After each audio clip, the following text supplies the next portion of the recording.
Hey guys, I'm back at it again. Your purple-haired friend. Hey. So, here's the news. I will be flying down to Mississippi to see my best friend November 6th through the 20th. My bad. The 20th. There's so much that hasn't gone on in the past couple days, but with that, I'm going to jump into what I was going for this video. So what I'm doing for this video is I'm gonna give a short introduction to my little puppy Lulu. Lulu.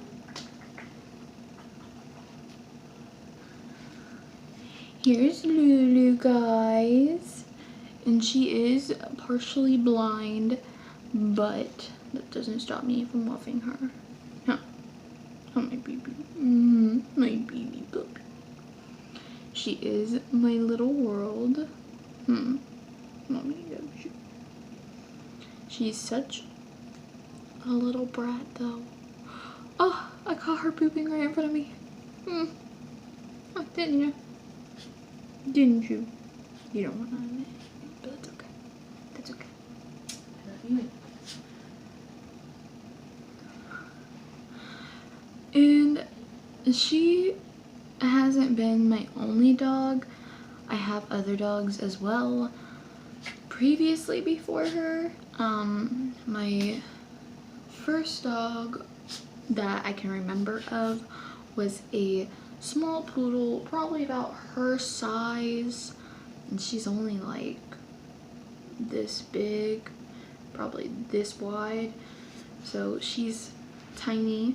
But I had a black poodle by the name of Princess.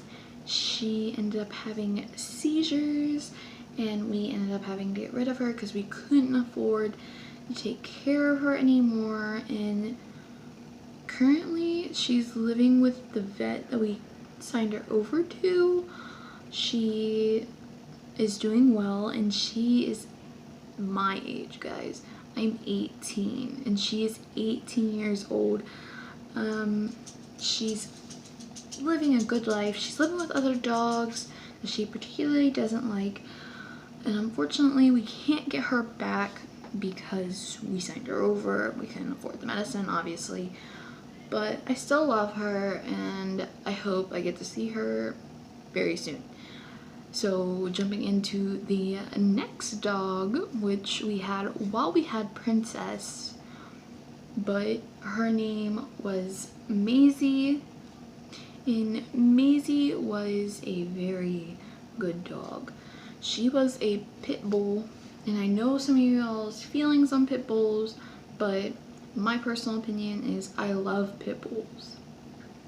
Pit bulls have created who I am, and I will never forget this dog. We had her when I was like 4 or 5. We had her. She was really sweet, really gentle. Oh, she was the sweetest dog ever. If I had her today, I would never stop loving her. She did, however, die two or 3 years ago on the first day of school, and I want to cry every day. But that's besides the point. She was a very protective dog over me and my sister and my brother. She only ever bit one person though, and it was because she thought that he was attacking us and his daughters with water balloons. She thought that they were going after us, and yeah, she only nipped him, but still, she was the best dog that I've ever had. I've never felt more safe to be at home alone with that type of dog, and trust me, I would leave my own child with her if she was still alive today. Like, I would leave her with my child. That's how much I trusted her.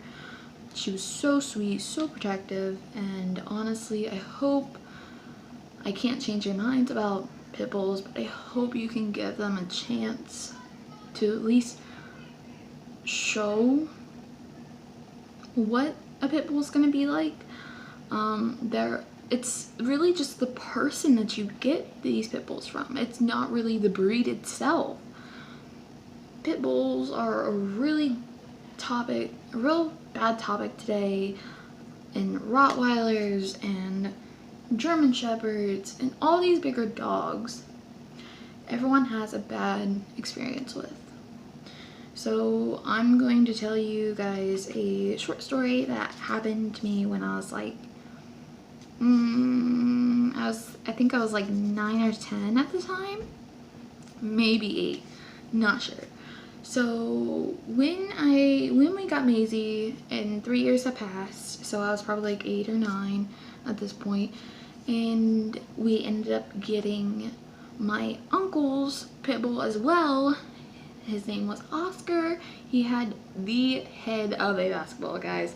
His head was massive, and he would clench to a rope for hours upon hours when my dad played with him, and he could only be around certain people. And one night, me and the older neighbors, went to go jump, and they were probably 16 through 19, right around that time. And we went to go jump on my trampoline that we had in the yard. Well, we had to keep Oscar in the yard as well because he was so dangerous to be around. And he was made for dog fights. And me and Oscar did not really get along too well. The only person that he could be around was my grandma and my dad sometimes. So when we went to go jump, Oscar started nipping at our feet through the trampoline. We ended up getting holes through the trampoline, but we all jumped off before they got bigger. And I had like a little play set with the slides and the little holes that go around. We would all jump off, and I was the only one that jumped onto the play set and was left there because everyone else ran inside. Well, I didn't know what to do because I was only 9 or 8 at the time, and I tried hollering for help, tried. Well, a lot of people were asleep still because this was summer and I was up. So I ended up getting off there while Oscar was distracted, and I can't remember what he was distracted by. I ended up running into the back door, which leads to our kitchen and our dryer and washer. And we had like a little china cabinet right here, so there was probably this much space to get through that, besides the kitchen area all over here. So the dryer and china cabinet were like this. Excuse me. But I ended up dashing to that spot and sitting there, and I ended up getting pinned down by Oscar because I flung it open so he was able to follow me in. And when I did, he ended up standing over top of me for a good hour, and my grandma just looked at him and was like, touch her, I dare you, like, do it. I didn't want nothing bad to happen to him. He was a good dog to certain people. So after that happened, we ended up giving him away to a couple, which he was in the military and she was a stay-at-home person that worked with kids, I think in a junior high or elementary school. I'm not 100% sure. But he was always gone and she was always at home. So he ended up coming home one night and Oscar attacked him, and he ended up shooting Oscar, and I feel so bad because he was scared and he didn't know what to do, and it was his life that was changed forever. And the man ended up going to jail for that. So, I mean, if my experiences can't change my point of view on a dog, let alone any animal in the animal kingdom, why would you guys not give a chance to dogs? Like, I've been growled at by German Shepherds and Rottweilers, and yet that still doesn't affect me. Nothing affects me because those dogs have backstories that you don't know about, that no one knows about. And maybe they are good with people, just certain people. Not maybe you in particular, but when me and my best friend went to the pound, we saw a Rottweiler. Her name was Tinker, and I was going to go pet her through the cage. She ended up growling at me, and I understood that was my time to back away. And my best friend walked right in, and she absolutely fell in love with my best friend. Like, literally, her and my best friend were connected on a level that I didn't understand. So, I mean, come on guys, give a chance. But thank you, and bye.